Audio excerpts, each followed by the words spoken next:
All right, here we go.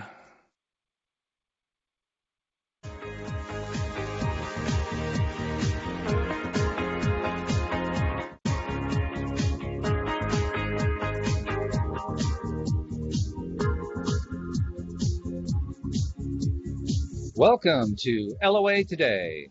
Walt Thiessen, Alyx King, and Carlos Balasquita here on this Tuesday, November the 20th, 2018. It is 4 p.m. New York time, 1 p.m. Los Angeles time. That's 9 p.m. London time and 8 a.m. Sydney, Australia time. So we're covering the time zones of the world, and we hope you're off to a great start or having a good day, having good things happening.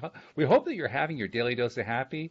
And if you're not, we're going to help you get there today because we're going to be dealing with an issue that it's actually a continuation of a discussion that we started last week on the topic of anxiety, which Alyx and Carlos assured me is something that affects a lot of young people today. A lot of people who are in the millennial generation are touched in some way by anxiety, whether it be a more formal form similar to what you might find in a therapeutic situation or just sort of general anxieties. And so, yeah, I was glad that we're starting to do this topic.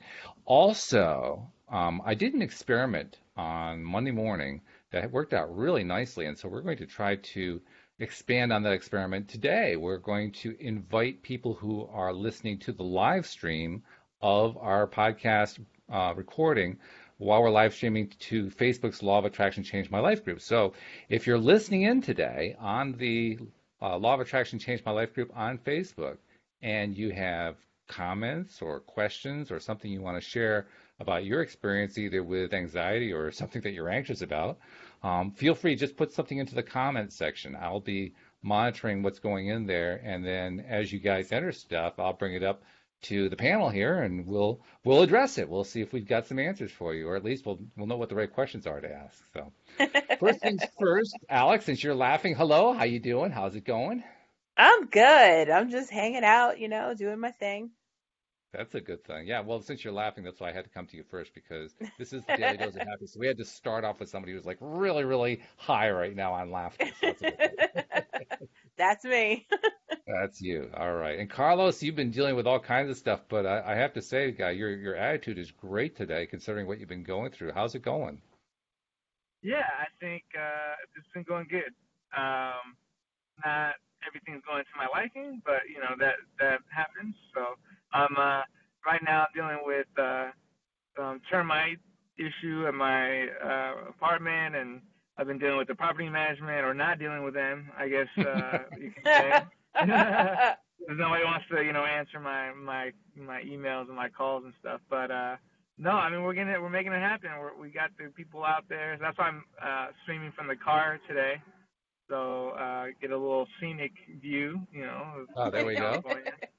You know. Nice car, by the way. Oh, thank you, thank you. So yeah, just hanging in there. That's the good thing about being in sunny Cal, Southern Cal especially, because you can go outside and it's nice and comfortable out there. I mean, if I Yeah, try 'cause to it's do the already same thing, dark out here. yeah, it's getting dark, it's cold. I mean, we Thanksgiving. Have you seen what the forecast is, Alyx, for Thanksgiving? We're supposed to get here in Connecticut. We're supposed to get a low Thanksgiving night of 9 degrees. Yes, it's gonna be freezing. Ooh-wee. My, So my they're like, freezer, get your my blessing. freezer at home isn't even 9 degrees.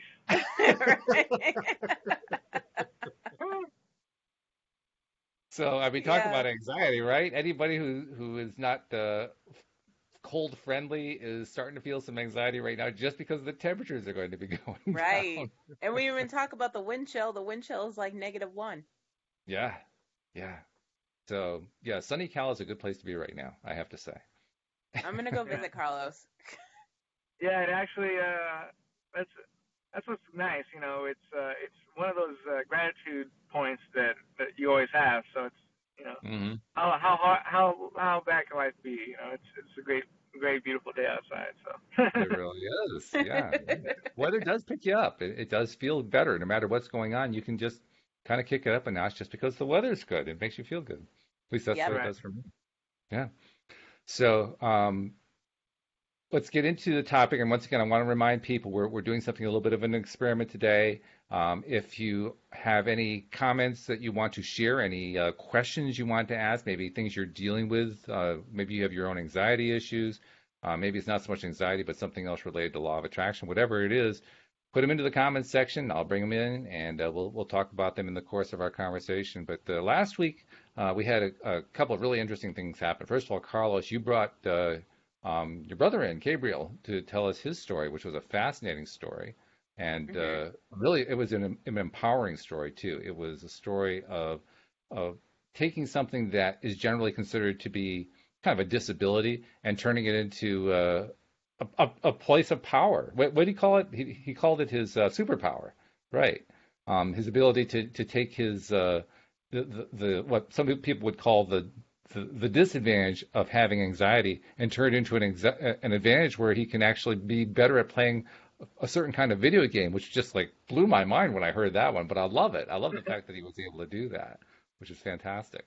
And then we started to hear Alex's story, and Alex, we kind of ran out of time on you, so we're going to give you a little more time to tell your story today. But I'm going to just kind of back off a little bit and ask you guys, where do you want to go with this? Alex, do you want to go into your story more, or should we just go into the topic more generally, or what do you guys want to do? I think we should start off going off generally, Okay. just to All get right. everybody who wasn't paying attention last week and, get them into the know. That's a good idea. Yeah. And already we've got one hello. Hannah is one of our regulars, and she's saying hello. Hi, Hannah. How you doing? Good for you Hey, Hannah. to join us Hi, today. Hannah. Yeah. So anxiety, well, I got a bit of an education last week because I didn't realize that it actually has what you might call, uh, okay, I just lost the word. Clinical. It Mm, has a clinical side to it. It actually has a yes. clinical definition and so forth. And then that kind of surprised me. I didn't realize it was an actual clinical condition. I didn't look it up, but it's probably in the DSM-IV, which is what the therapists use. But Yes. you've been dealing with it directly, so you have some more specific knowledge about it. I mean, Alex, why don't you tell us what you know about anxiety? I mean, I know you're not a therapist, but you've experienced it. You've dealt with it yourself. So what do you know about it as a condition? As a condition, it can be detrimental. So, I mean, for me personally, it's I don't know who was paying attention last week, but yes, it keeps me inside. Like I need to be in my safe space, or I'm not okay.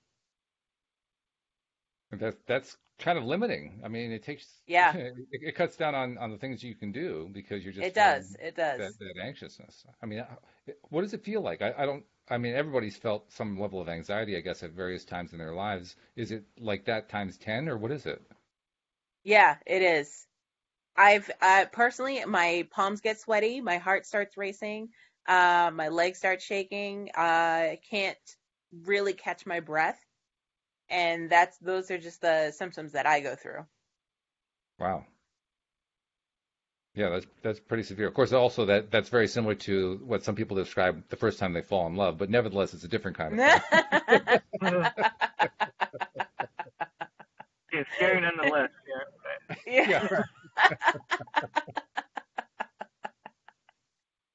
And Carlos, because your brother has dealt with it, you've experienced it kind of vicariously because you live in the same house. You grew up with the guy. What's it like living with somebody who's experiencing that? And I know it's got to feel frustrating because you want to help in some way, but you feel like you can't. I mean, that's got to be a kind of a tough situation for people who are living with people or who are close to people who have anxiety. Mm, Yeah, I think it's tough to understand. I think that's the hardest part. Like my brother said, like other things have symptoms that are visible, whereas anxiety is like all in the mind. So it's hard Mm, to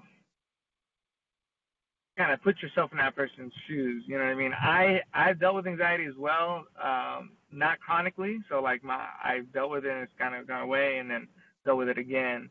But yeah, he has chronic, and what Alyx has is chronic. So that means all the time, right? And mm, so yeah. having experienced it is, I was better equipped to kind of help him. But really, even still, there's only so much you can really do. mm. So yeah, it's a little frustrating, and But I think also like you just do what you can, right? I like would make sure he was eating okay and sleeping all right, and let's go get some exercise. Let's go outside. Let's go do things that you like that make you feel good. So yeah, just don't feel like you have to be a person's savior or something, because you can't. But you do what you can, and even those little things help. And that makes you feel at least like you're contributing in some way. Yeah, absolutely. What you said you dealt with it yourself, not chronically. So what were your symptoms like? Were they similar to what Alyx was describing, or how did it come through for you? Yeah, well, because you can have anxiety and depression and other things, right? But those are the two that I dealt with. And then you can have them chronically, which means like that you just always are dealing with that. Sorry, there's a street sweeper coming by right now. Well, just as long as it doesn't make you feel anxious, that's the main thing.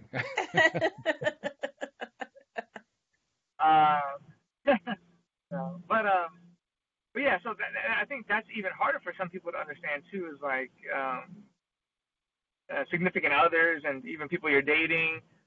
If it's not something that you've always had and it's something that you get, and it's like, oh, now I'm dealing with this. It's hard. I feel like that's even a struggle in and of itself. Versus people that have it chronically, where they always have it, and you kind of know that going in. Like I dealt with that where I didn't even know what was going on, and I was in this depression. I had like major anxiety, and then it took me a few months to get out of it. And then once I was kind of clear of that, then I realized, oh shit, that's sorry, No, we that's want this to be clean. But excuse me. That's all right. I flip back and forth from the comedy, so.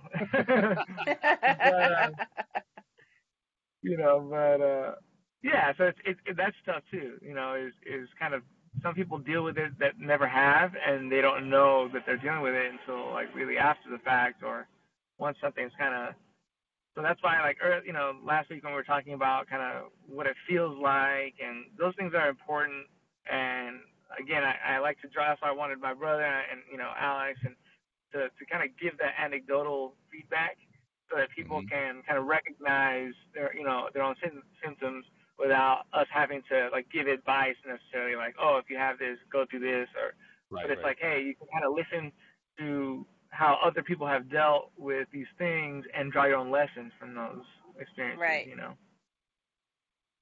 It also makes me wonder, is there a similarity or any overlap between anxiety and extreme shyness? Because that's what I experienced when I was growing up and when I was in my early 20s and late 20s and even early 30s. I had a lot of issues with really severe shyness. I mean, just going up and introducing myself to somebody I had never met before was just terribly intimidating to me.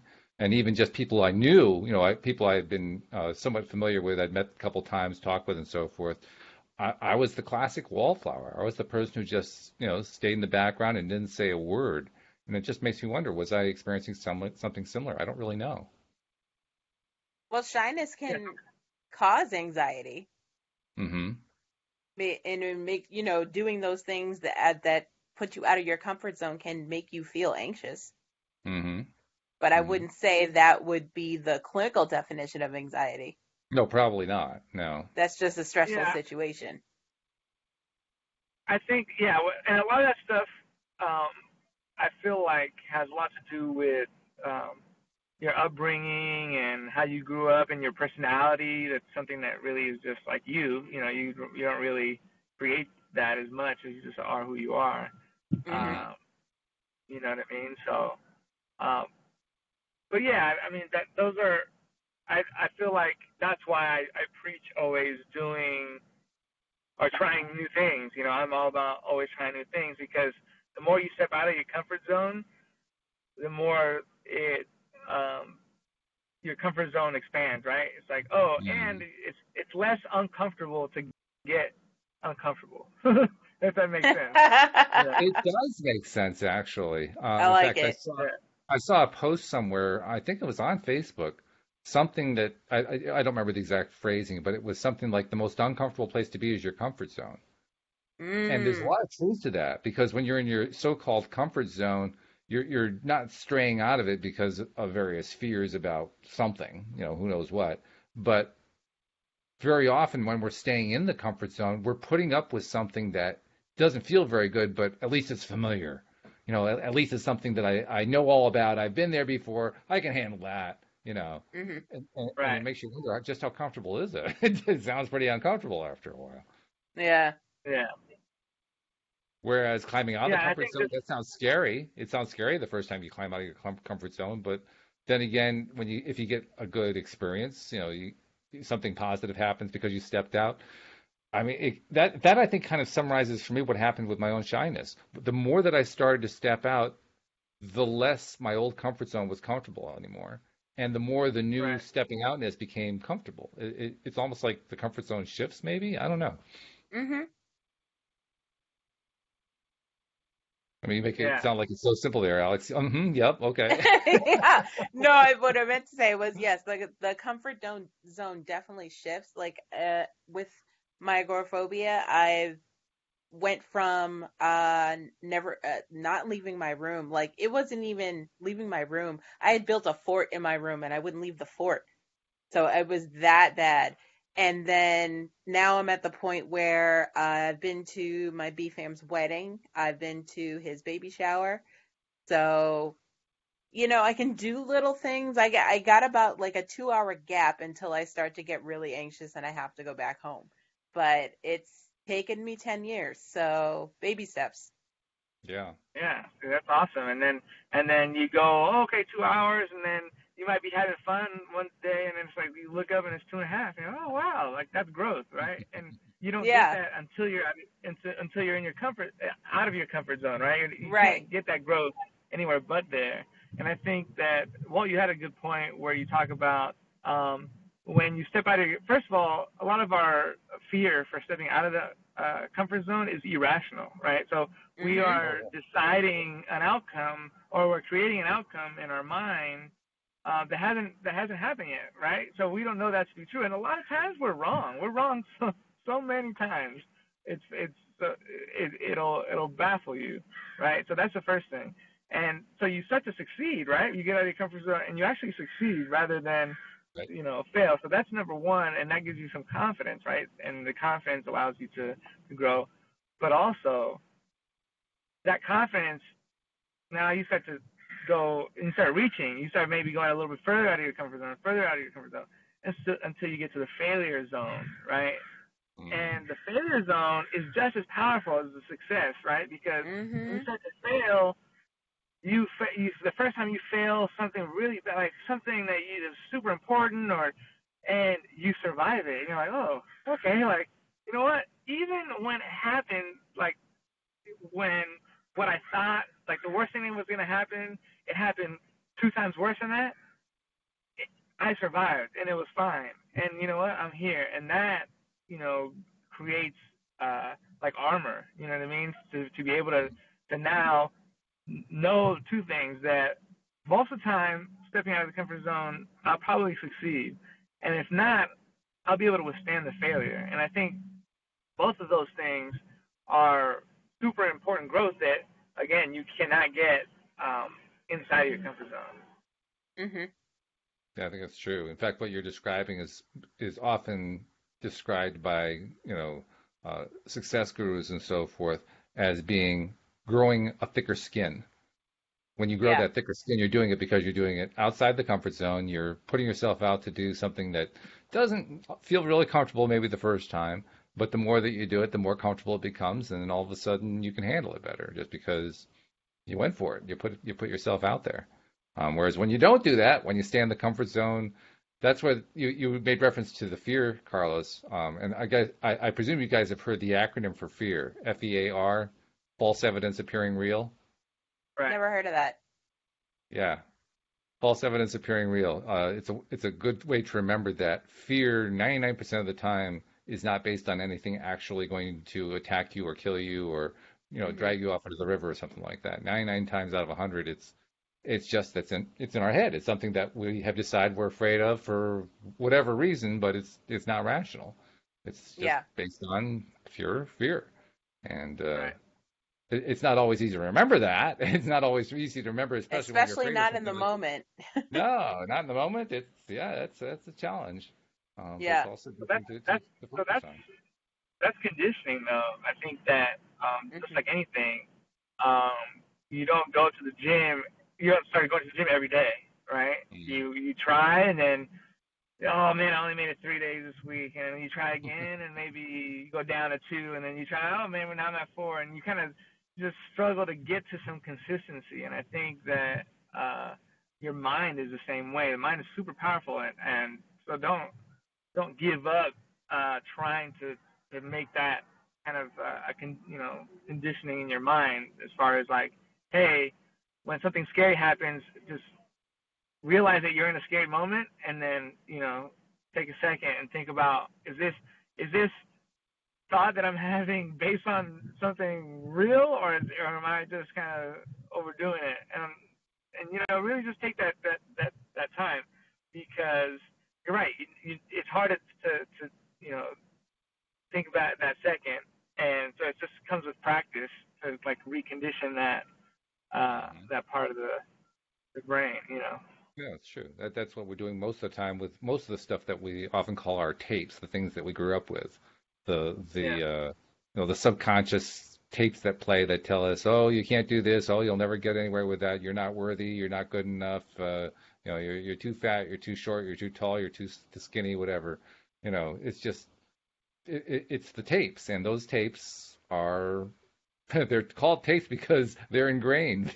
They're built in. They're really just recorded over and over and over again. And All it does right. take some time to rewrite them, but they can be rewritten, and that's the good news. That's what you're referring to, Carlos. The fact that they can Yeah. be rewritten. It's good. Good stuff. What are some of your favorite strategies then for dealing with anxiety? I mean, obviously it's about stepping outside the comfort zone based on what we've been talking about, but Hmm. what do you guys do? I mean, like what's your Alex when you're really feeling it and you're feeling the need to hover in home and so forth, and you've decided you want to step out of the comfort zone, what do you do? What's your first step? When I want to step out of my comfort zone, Mhm. well, for one thing, I have two service dogs that I bring with me. Wow. So that helps because they're for two They're your wolf purposes. pack. One, yes, my wolf pack. They're little wolf packs, but they're Yeah. they're definitely my wolf pack, and I'm their person. But yeah, so I bring they they have separate jobs, I guess you want to say. Rusty is a Yorkie, and he's more for when I have to go to the grocery store or something like that. So he's like the take charge, or okay, we're gonna turn this corner. He knows his left from right. He's very good, and he's also a seizure awareness dog. So I that's another reason I take him out is God forbid I had a seizure. He knows to alert people and let them know that I'm not okay. So that's another problem I have with the fear of going outside is I'm afraid of having a seizure and or a panic attack, and everybody's looking at me and going, "Oh my God, is she okay?" And so I have that irrational fear, which is why I'm like, nah, I'd rather stay home. So that's the one thing I do. Then the second thing that really works for me is distraction. So that's how I got heavily into TV because it's like reading a book. It's like it takes me out of my world. So, and I'm not concentrating on what's going on in the moment. I'm just, focusing on what's going on in that world at the time. So those are my two. I mean, last week we talked about grounding with Gabriel, and that doesn't work for me because I have racing thoughts. That's part of my autism thing, and with the racing thoughts I can't control them. So grounding, like, for people who don't know what grounding is like, is you sit there and you say to yourself, okay, let's think of 5 things that are red. And then you go, okay, red fire trucks. And then my brain goes, red fire trucks, red fire trucks. What color are those red fire trucks? And now I'm quoting Family Guy. And then I'm like, well, what episode was that? That's how my brain works. So grounding does not work for me. Hmm. Yeah, when you can't do your own associations, that can be a problem. I can Yeah. see that. Yeah. hmm It's interesting though. Yeah. The strategies that you use are apparently effective for you, which is a good thing. It's good to have your strategies. You hmm mentioned seizures. Is that part of anxiety disorder, or is that No, part of something totally else? separate or disorder that I have. Oh, okay. Yeah. I mean, not okay. Don't get me wrong, but thank you for clarifying. Is what I mean by Yeah. okay. Yeah, but distraction, I think that you touched on a good point because Gabriel talked about the same thing, and hmm that's how he got into video games is he would need to be distracted, and that was Yeah. perfect for him because he would just do that and get like you with the but um a great point too is like if your distraction becomes your passion, then that's when hmm that positive flip happens, right? And Alyx can And probably talk more about that. But I think yeah. that's a very key thing that we want to see in both these stories is that okay, there was the issue, right? And then it's like okay, now how are we looking to resolve it, right? And so they both found that distraction was good for them. Okay, but Mhm. and then that positive change is in when that distraction becomes a passion, or when you're passionate about your distraction, right? Because Right. in anything that you're passionate about, there's only going to be positive things that come from that opportunity.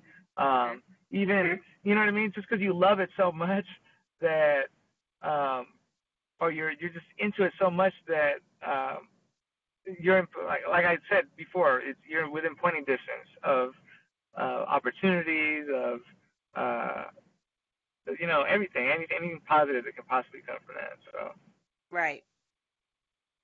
Okay.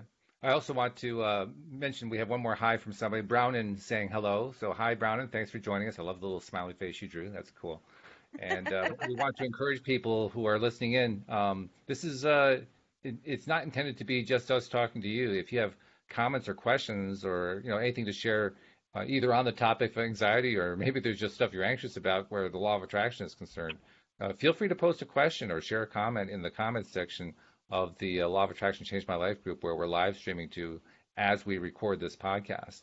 And I'm monitoring it and post something in there and we'll tackle it. We may not have all the answers, but we usually know the right questions to ask. So at least we could do that much for you. We might be able to help you solve it, whatever it is. So give it a shot, right? Very You true. climb out of the comfort zone. That's what you got to do in order to combat, right? You have to climb out of the right, comfort right. zone. Uh, So, no, I was gonna say gratitude is a good one for me too, and for me that's I guess that's more anxiety that's tied to depression when those two are linked. hmm You can kind of get into those racing negative thoughts and nobody likes me and everybody at work hates me and all the thoughts that you have, like someone's mad at me, all these thoughts that really just made up in your head. But yeah, that's a great time for gratitude. It's just to really think about all the stuff and list it out loud, even talk, say it out loud. My parents, my friends, and get deep into the gratitude. Not just your parents and your friends, but what do they do for you? Because I'm so grateful that they're here for me all the time, and that just and you just when you're in that place of gratitude and you do that for like 10, 15 minutes, it's such a like you can kind of climb out of that feeling, even if it's just temporarily, because the depression and all that is something that's kind of ongoing.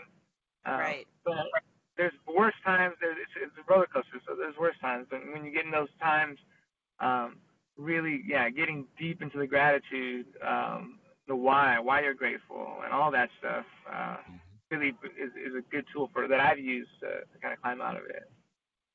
well, plus here in the U.S., gratitude is perfect right now because we're 2 days away from our Thanksgiving holiday, which is all about gratitude of everything that we have in our lives and our families and everything else. So yeah, it's a Is perfect it? time to bring up gratitude. Right. And all the food that we're about to eat. We're about to roast a pig. Yeah, right. And no, really, yeah. For Thanksgiving, the Puerto Rican Thanksgiving that we're gonna have here, California with my uncle and cousins. We're gonna roast a pig, so it'll be Ooh, yeah, it's gonna be pretty exciting. could be intense. Wow. A pig roasting. All right. Um, oh, and well, how nice. Hannah just posted, I'm just grateful for this podcast. Thank you, Hannah. Oh, Really yeah, nice.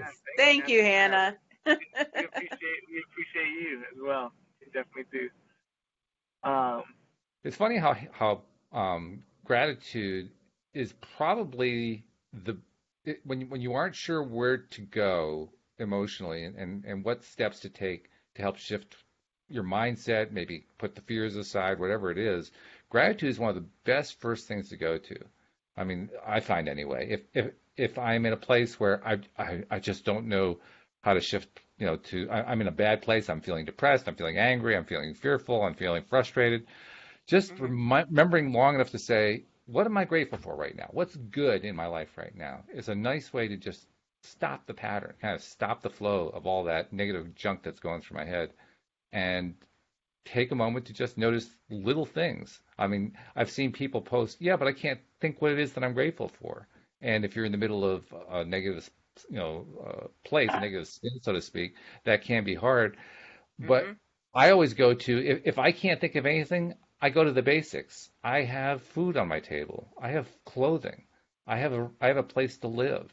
There's right. three really good things to be grateful for right there. And then once you reduce it down to the basic stuff, it's not so difficult to start moving it to someplace else that feels good, feels better than where you're at right now. And in Abraham terms, enables you to climb that level, that ladder of one level at a time, one rung at a time, get yourself into a Hmm. better feeling place. Yeah, I completely agree with that. I think starting small is huge, because you'll think of other stuff, right? Hmm. and That's right. start close to you. I think the reason I feel so good afterwards is because I feel love, and it's Mm. not Yeah. that anybody has to tell me that they love me. It's I'm reminding myself that I'm loved, right? Like so when I'm grateful, where I start every time, because I'm always going to be grateful for them, is my friends and my family, right? Like that's where I start, and I get deep into the why, and it just fills me with love. I'm like, man, like no matter what happens, like I just reminded of all these things that these people have done and would do for me. So, and then later I get into the material. Oh, I have a roof over my head, and I have this or that. But really, when you are grateful for the relationships and those things, that's what really brings you the most joy. I think. Hmm. Very true. And it can be all kinds of relationships. It can be family, it can be friends, it can be pets. Pets are a wonderful kind of relationship. I mean, you have two pets that are also service dogs for you, Alex, and they also Yep. they have to be friends too, right? I mean, Best they, friends. they got they got to be a big part of your life. Well, They're that's a great huge, Only great when huge they're part of my life. only when they're off duty. Only when they're off duty.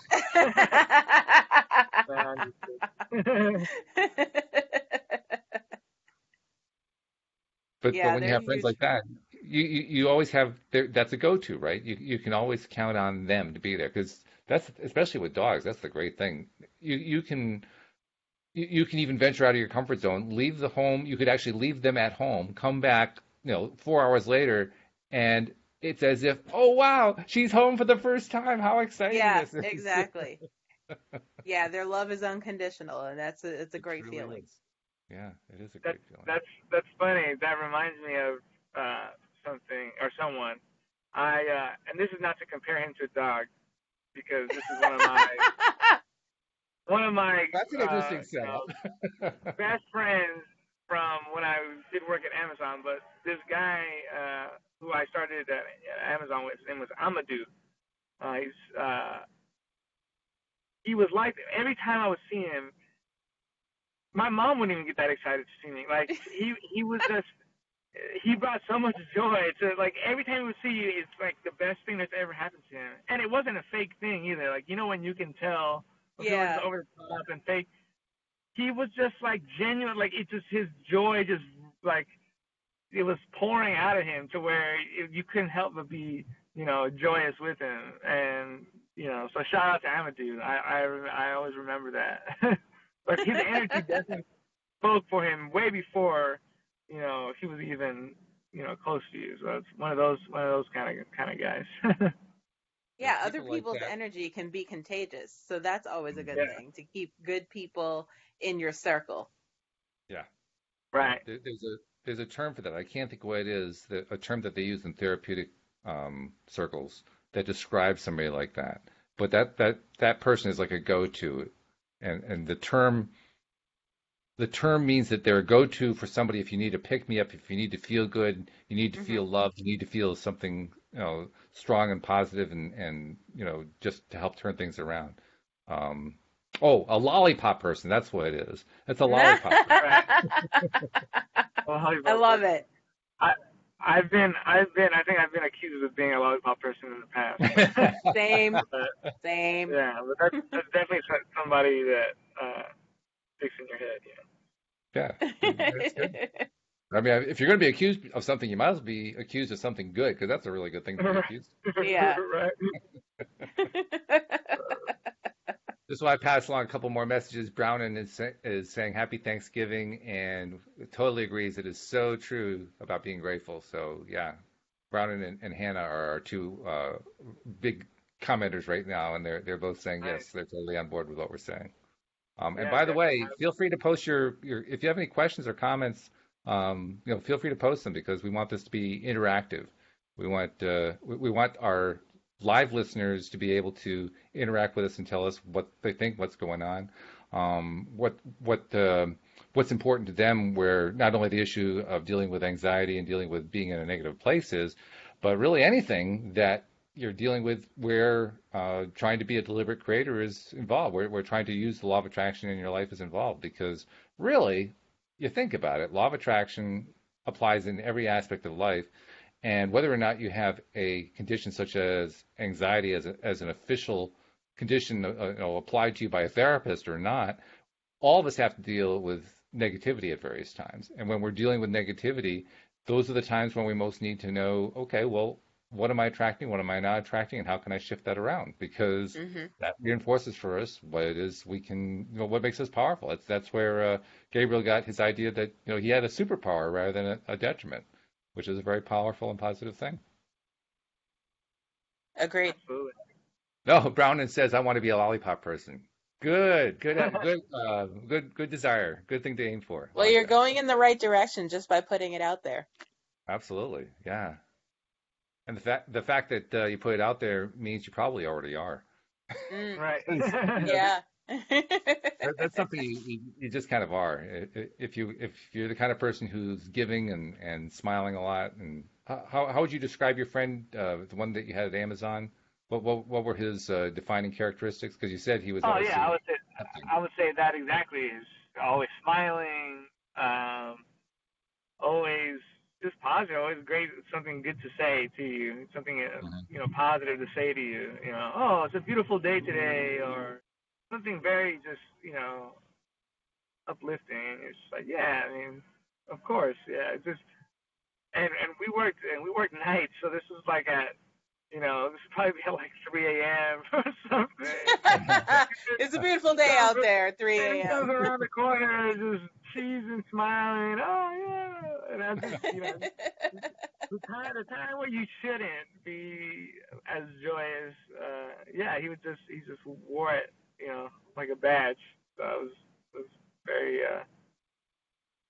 very good I to got to have. ask you, what are you doing at Amazon at 3 a.m.? What kind of work do they have you doing? I mean, That's where. So I started working as a manager at the warehouse. So they have I see, 24 a hours. warehouse. So there's a day and yeah. So Okay, so 12 to you're 14 processing orders hours. and so forth. Yeah, okay. Yeah. So like 7 p.m. to 7 a.m.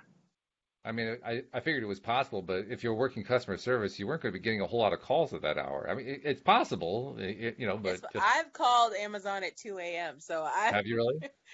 I have. Okay. Did you talk to Carlos? No, no, no, forget that. No, I didn't talk to Carlos.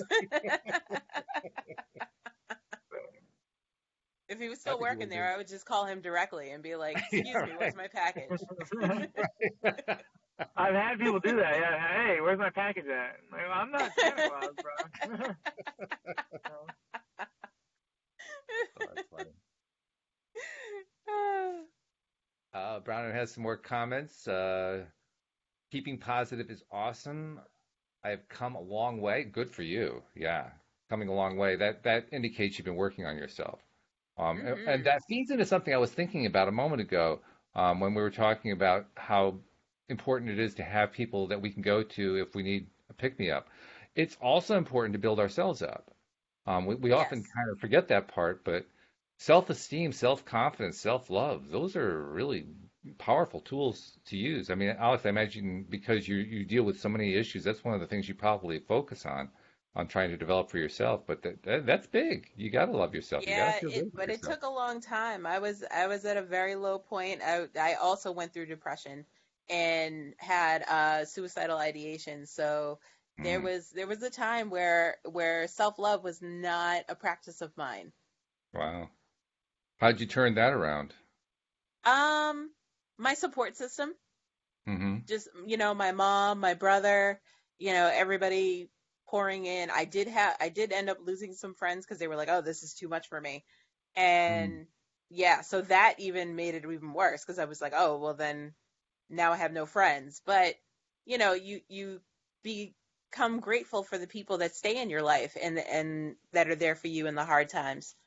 And just, taking it day by day. And honest to God, I will say it again, TV, because the show Supernatural deals they the not the characters on the show, but the actors on the show. One of them deals with depression and anxiety, and he speaks out on it a lot, and it brought me closer into the show.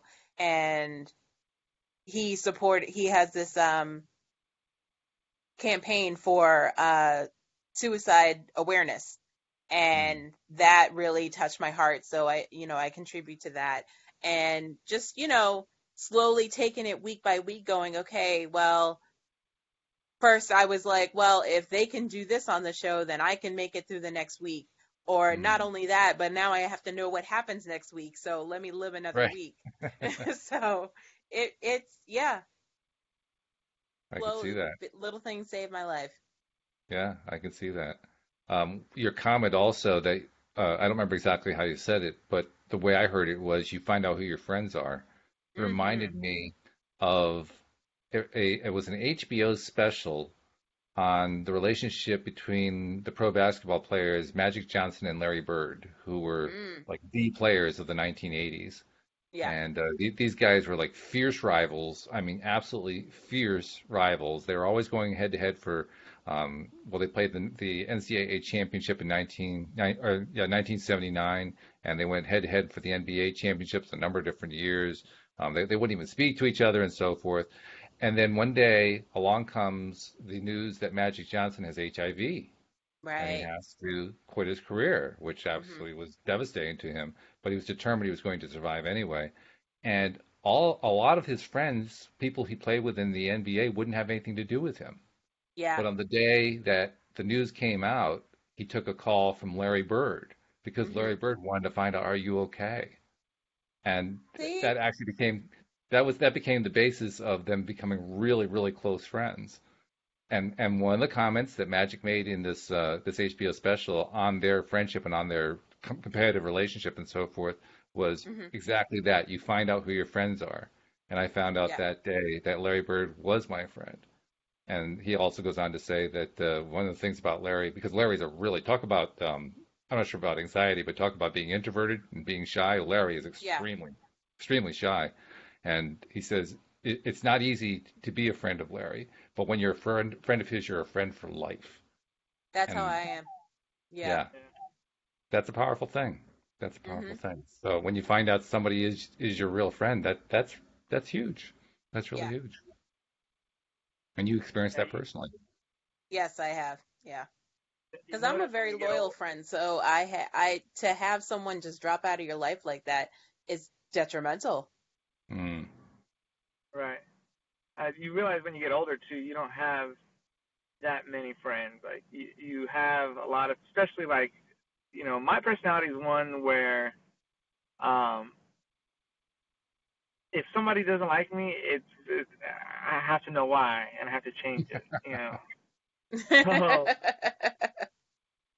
and to be for that to be said, I mean, I enjoy, um, you know, pleasing people and just making people happy and all those things. So a lot of people will, when they see me, oh, Carlos, and they're, so those are friends, but you got to realize what kind of friends are those friends, right? Like, and then what kind of friends are like the ones that you can, hold on to and Right. that are there for those times. Because I have them all over the spectrum, and I don't see, some friends as less than because they just aren't as close. You know what I mean? Like I Yeah, just yeah. have I feel like there's people in your life for every situation, and even like relationships you might have had that didn't last. Like I always, try to look at them in a positive light if I can. Right? That they were there for a reason. Like everybody's there for a season, right? They Mhm. teach you And a reason. something and a reason. So um, kind of looking at in that aspect. So because I think I'm the complete opposite of Alyx, to where like Alyx doesn't like a lot of people, or she has agoraphobia, right? So she can't be in places with a lot of people. For me, the more people, the better. Like I just need everybody, just as many people as possible. And so it's funny that it's kind of a perspective from both sides of the aisle, right? It's like people don't necessarily give me anxiety, but um, other things do. I don't know if Yeah. that makes sense. Well, I See, the was weird thinking thing for that there's me, a parallel. Oh, go ahead, Alex. Sorry. I was gonna say the weird thing for me is I wasn't always this way. I was exactly like Carlos. Like I used to throw birthday parties with like 100 people, Oh, wow. and yeah, and I would always be, like I said, I was on stage all the time. I was always hanging out at the clubs. Like I never had a problem with being in public places and people. It just snuck up on me. That's pretty Nah, crazy. Yeah. Yeah. sometimes. Mhm.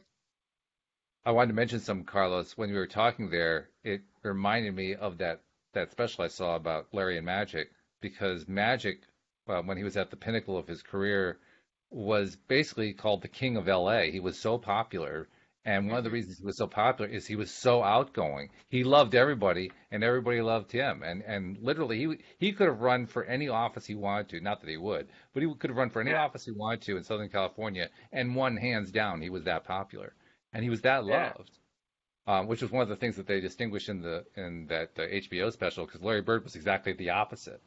So right. the two of them would be like when they were both on the Dream Team, the Olympic team that went over to Barcelona.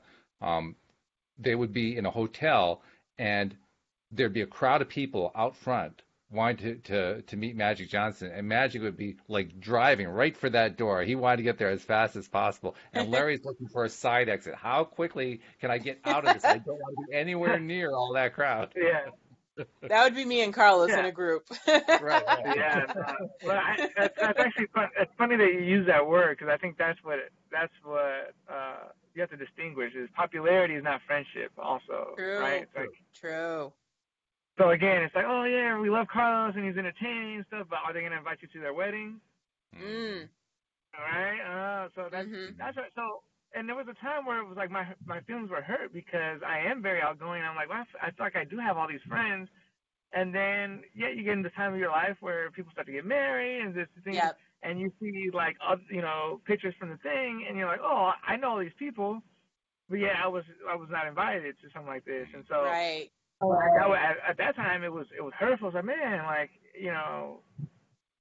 like people like me, but they don't like me that much to invite me. But then I thought about it, and again, popularity is not friendship, and so I'm happy for the people that I go out and we hang out for the time or whatever, and we have a good time, and and I'm also happy for the friends that I have that are like there through and through, So I'm now grateful for both. Yeah. Because you have It's your your close circle and what I like to call holiday friends. Those are the friends that you call on holidays. You just check in a couple of times a year. Yeah, And then you have right. your Yeah, Facebook friends, which are acquaintances. You know what I mean? There's different right. Yeah, categories for no. everybody, but you Yeah, there's appreciate levels. everyone. Yeah, Exactly. There's exactly. levels to this stuff. Yeah. There are levels Right. to it. It's funny because for most of my life, because of my shyness, especially when I was younger, I could count my friends on one hand, and I could count my acquaintances on that same hand because Mm.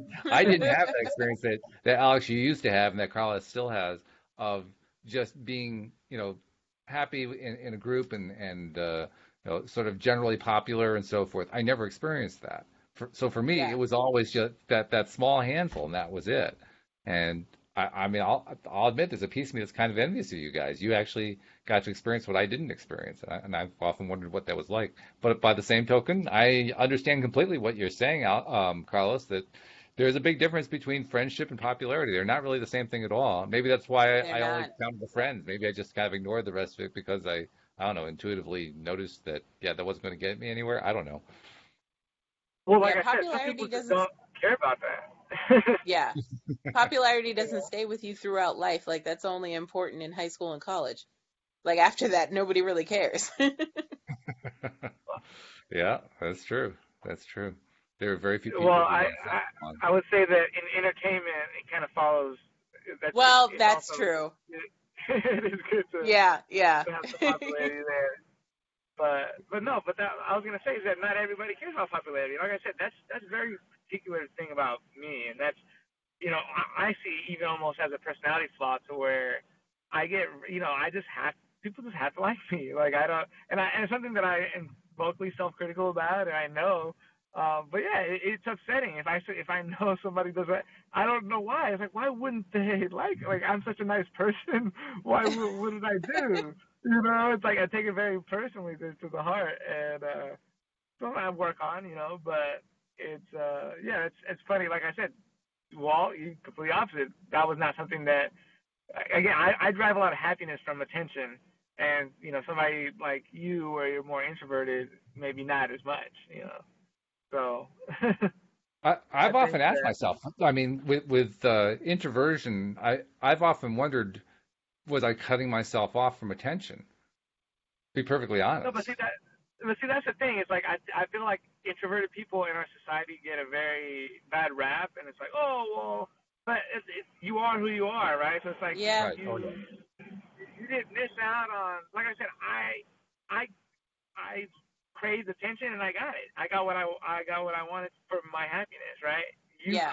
You craved being more singular or having a small group, and that was fine. Like that's all you needed. I'm gonna just hang out with these guys, and we're gonna do everything. Like that's and you drive your happiness from that. So it's for everybody's gonna drive their happiness from different things, and that's why like it's funny. Like I'll talk about being extroverted just in conversation, and I have a lot of introverted friends, which is funny.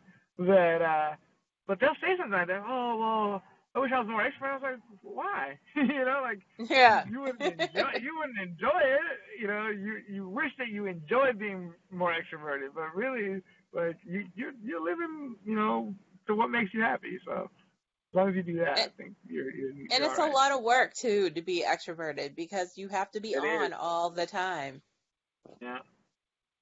And I don't even that's why I decided to be, or that's part of the reason I decided to be a stand-up comedian because I was already on all the time, like everywhere I Yeah. go, people are looking.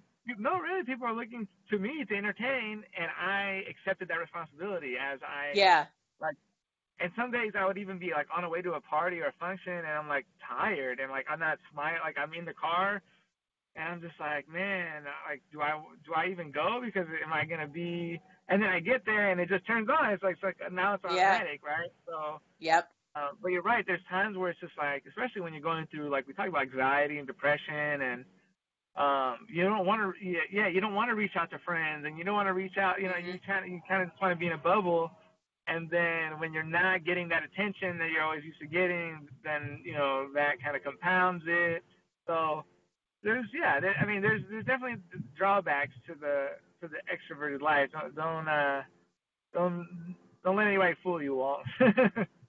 No, actually, I'm not fooled by it. In fact, I didn't really want to be an extrovert. What I wanted was a balance, which is what I ended up going for.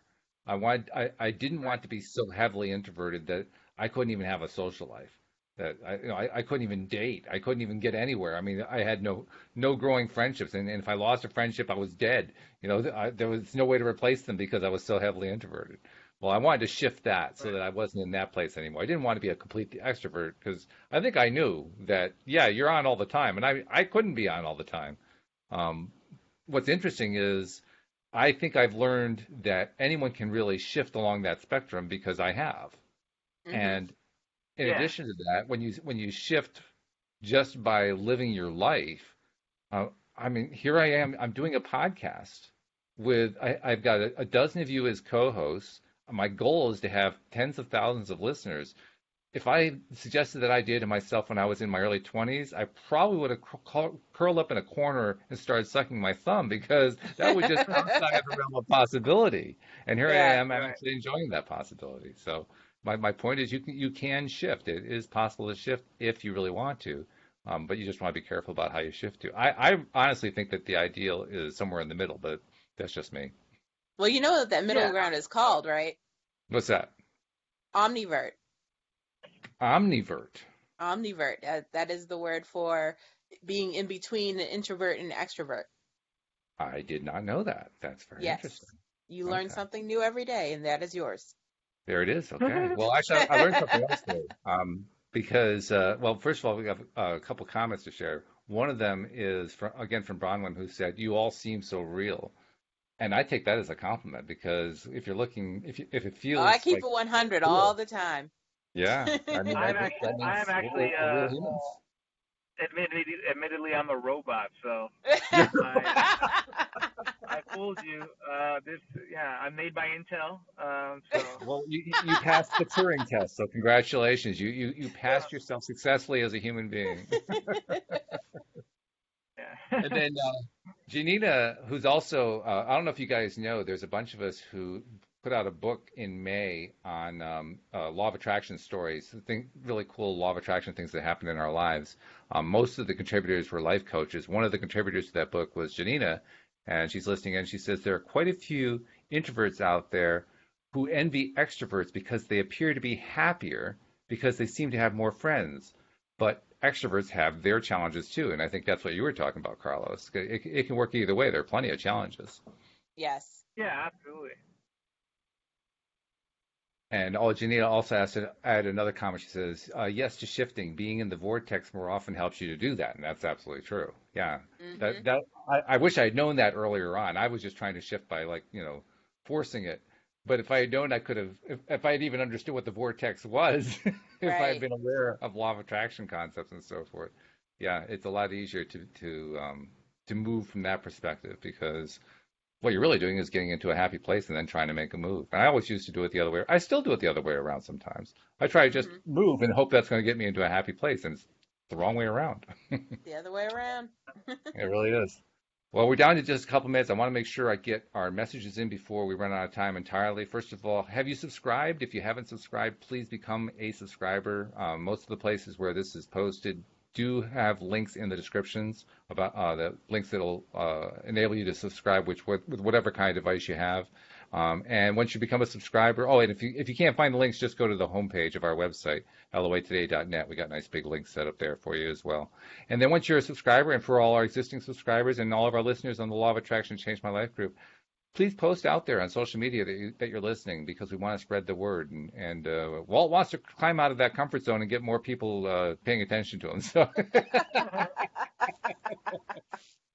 no, but seriously, we want more people to get their daily dose of happy. We want to spread the cheer. We want to spread the joy, and you guys can help us to do that. So please post that you've been listening and share the fact and let people know about the daily dose of happy at LOA today. And with that thought in mind, let's see where are we at. I think we're just down to a couple minutes left, about a minute left. So I'm going to give each of you guys one last word. What's the big takeaway today? I'm going to go to you first, Carlos. What's the big takeaway where anxiety and this whole thing about extroversion and introversion is concerned? Just be happy, right? Like find your happiness. I think that Alyx touched on stuff that Gabriel tried that didn't work for her, and she has her two service dogs, and one's for one thing and the other's for the other. Like she's figured out her, or she's in the process of figuring out her happiness, her system, whatever she needs to do in order to find that. And I think that in my situation, right, I just love people and love just being around as many as possible, and that's where I find my happiness, and that's why I get on stage. And Walt, you're more introverted, and finding a balance, and that's for you. Balance is something that's really important to you. So I think that don't get too enamored with what you see of someone else's life, or like that's that comment. Oh, extroverts have more fun, or what? It's all perception. It's all about finding your own happy. So That's very good. That's good. And Alex, you get the last word. What's the last word on this? I agree with Carlos. I think everyone should just find their happy, and that's where you should be content with, is what makes you happy. Not what makes everybody else happy, what makes it you look like you're happy, but what actually physically makes you happy. Very good. Excellent last word. I love it. We'll just leave it right there. We'll invite you all to come back next time here on LOA Today. Goodbye, everybody.